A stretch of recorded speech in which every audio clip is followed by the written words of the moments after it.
ओम श्री गुरवे नमः। इंद्रियाणां पृथग्भाव मुदयास्तमयोचयत पृथगुत्पद्यमानानां मत्वा धीरो न सोचति।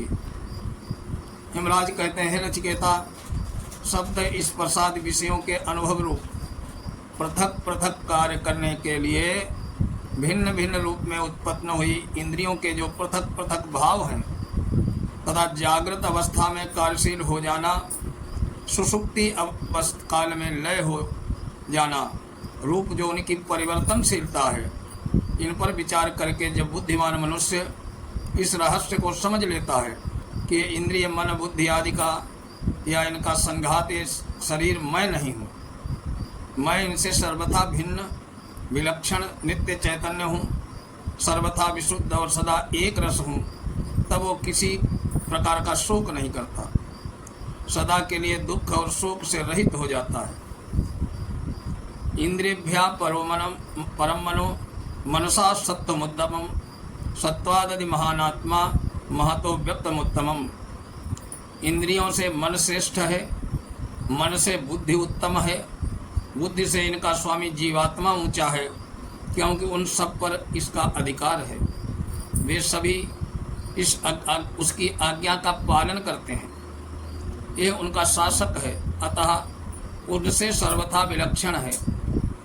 इस जीवात्मा से भी इसका अव्यक्त कारण शरीर प्रबल है, जो कि भगवान की उस प्रकृति का अंश है जिसने उसको बंधन में डाल रखा है। तुलसीदास जी ने श्री रामचरितमानस में कहा है कि जही वश कीन्हे जीव निकाया। गीता में भी प्रकृति जनित तीनों गुणों द्वारा जीवात्मा के बांधे जाने की बात कही गई है। अव्यक्ता तु परः पुरुषो व्यापको लिंग एव च यम ज्ञात्वा मुच्यते जंतुर अमृतत्वं च गच्छति। परंतु इस प्रकृति से भी इसके स्वामी परम पुरुष परमात्मा श्रेष्ठ हैं, जो निराकार रूप में सर्वत्र व्यापक हैं, जिनको जान करे जीवात्मा प्रकृति के एक बंधन से सर्वथा मुक्त हो जाता है और अमृत स्वरूप परमानंद को पा लेता है। अतः मनुष्य को चाहिए कि वो इस प्रकृति के बंधन से छूटने के लिए इसके स्वामी पर ब्रह्म पुरुषोत्तम की शरण ग्रहण करे। परमात्मा जब इस जीव पर दया करके माया के पर्दे को हटा लेते हैं, तभी इसको उनकी प्राप्ति होती है।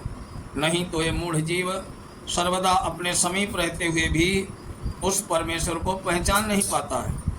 न संद्र से तिष्ठति रूपमस्य न चक्षुषा पश्यति कश्चनैनम हृदा मनीषा मनसा विक्लप्तो ये तब विदुर ममता ते भवन्ति। इन परब्रह्म परमेश्वर का दिव्य रूप प्रत्यक्ष विषय के रूप में अपने सामने नहीं ठहरता। परमात्मा के दिव्य रूप को कोई भी मनुष्य प्राकृत चर्म चक्षुओं से नहीं देख सकता। जो भाग्यवान साधक निरंतर प्रेम पूर्वक मन से उनका चिंतन करता है, उसके हृदय में जब भगवान के उस दिव्य स्वरूप का ध्यान प्रगाढ़ हो जाता है, उस समय उस साधक का हृदय भगवान के ध्यान जनित स्वरूप में निश्चल हो जाता है। ऐसे निश्चल हृदय में ही वो साधक विशुद्ध बुद्धि रूप नेत्रों द्वारा परमात्मा के उस दिव्य रूप की झांकी करता है। जो इन परमेश्वर को जान लेते हैं वे अमृत हो जाते हैं, अर्थात परमानंद स्वरूप हो जाते हैं। यदा पंचावतिष्ठन्ते ज्ञानानि मनसा सह बुद्धिश्च विचेष्टति कामाहु परमां गतिम। योगाभ्यास करते करते जब मंत्र के सहित पांचों इंद्रियां, जब मन के सहित पांचों इंद्रियां भली भांति स्थिर हो जाती हैं, बुद्धि भी एक परमात्मा के स्वरूप में इस प्रकार स्थिर हो जाती है जिससे उसको परमात्मा के अतिरिक्त अन्य किसी वस्तु का तनिक भी ज्ञान नहीं रहता, इससे कोई भी चेष्टा नहीं बनती है। बस उसी स्थिति को योगी गण परम गति योग की सर्वोत्तम स्थिति बतलाते हैं। ताम योगमिति मन्यन्ते स्थिराम इंद्रिय धारणाम अप्रमत्तस्तदा भवति योगो ही प्रभाव्यो। इंद्रिय मन और बुद्धि की स्थिर धारणा का नाम ही योग है, ऐसा अनुभवी योगी महानुभाव मानते हैं। योग क्योंकि उस समय साधक विषय दर्शन रूप सब प्रकार के प्रमाद से सर्वथा रहित हो जाता है, परंतु ये योग उदय और अस्त होने वाला है। अतः परमात्मा को प्राप्त करने की इच्छा वाले साधक को निरंतर योग युक्त रहने का दृढ़ अभ्यास करते रहना चाहिए। नैव वाचा न मनसा प्राप्तुम सत्यो न चक्षुषा अस्ति इति प्रभो अन्यत्र कथम तदुपलभ्यते। वो परब्रह्म परमात्मा वाणी आदि कर्मेंद्रियों से, चक्षु आदि ज्ञानेंद्रियों से, मन बुद्धि स्वरूप अंतःकरण से भी प्राप्त नहीं किया जा सकता, क्योंकि वो इन सब की पहुँच से परे है। परंतु वो है अवश्य, उसे प्राप्त करने की तीव्र इच्छा अवश्य रखने वाले को अवश्य मिलता है। इस बात को जो नहीं कहता, नहीं स्वीकार करता, अर्थात इस पर जिसका दृढ़ विश्वास नहीं है, उसको वो कैसे मिल सकता है। अतः पूर्व मंत्रों में बतलाई हुई रीति के अनुसार इंद्रिय मन आदि सबको योगाभ्यास के द्वारा रोक कर यह अवश्य है साधक को मिलता है। ऐसे दृढ़तम निश्चय से निरंतर उसकी प्राप्ति के लिए परम उत्कंठा के साथ प्रयत्नशील रहना चाहिए। अस्तित्वोपलब्धस्तभावेन चोभयोः अस्तित्वोपलब्धस्य तत्वभावा प्रसिद्धति।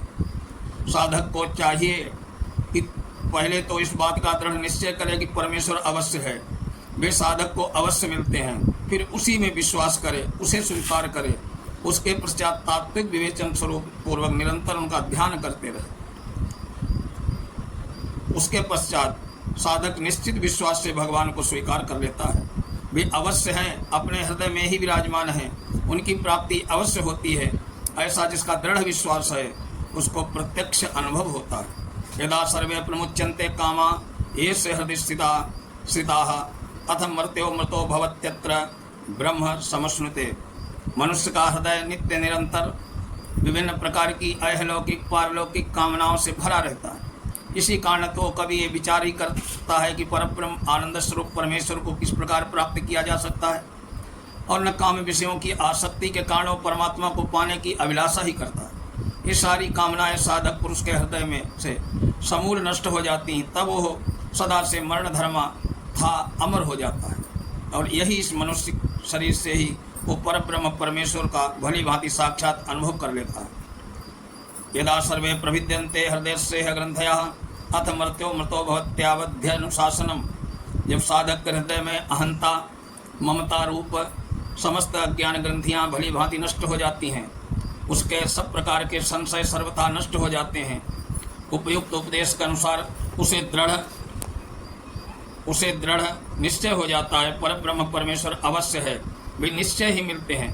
तब वो इस शरीर के रहते हुए भी साक्षात परमात्मा का साक्षात्कार करके अमर हो जाता है। बस इतना ही सनातन का उपदेश है। सताम चैकान हृदय से नाड्यस्तासा मूर्धा न विस्तैका तयोर्ध्व मायन मृतोत्पेति विश्वन्या उक्रमते भवंती। हृदय से 101 प्रधान नाड़ियाँ हैं जो वहाँ से सब ओर फैली हुई हैं। उनमें से एक नाड़ी जिसको सुषुम्ना कहते हैं, हृदय से मस्तिष्क की ओर गई है। भगवान के परम धाम में जाने का अधिकारी उस नाड़ी के द्वारा शरीर से बाहर निकलकर सबसे ऊंचे लोक में अर्थात भगवान के परम धाम जाकर अमृत स्वरूप आनंदमय परमेश्वर को प्राप्त हो जाता है। दूसरे जीव मरण काल में दूसरी नाड़ियों के द्वारा शरीर के बाहर निकल करके अपने अपने कर्म और वासना के अनुसार योनियों को प्राप्त करते हैं। आज का विषय इतना ही। कल अगले विषय में यमराज और नचिकेता का पावन संवाद होगा। तब तक के लिए नमस्कार। अंगुष्ठमात्रा पुरुषोन्तरात्मा सदा जनानां हृदया सन्निविष्टः स्वचलिता विद्या शुक्रमतम विद्यास्मृति। सबसे अंतर्यामी परमेश्वर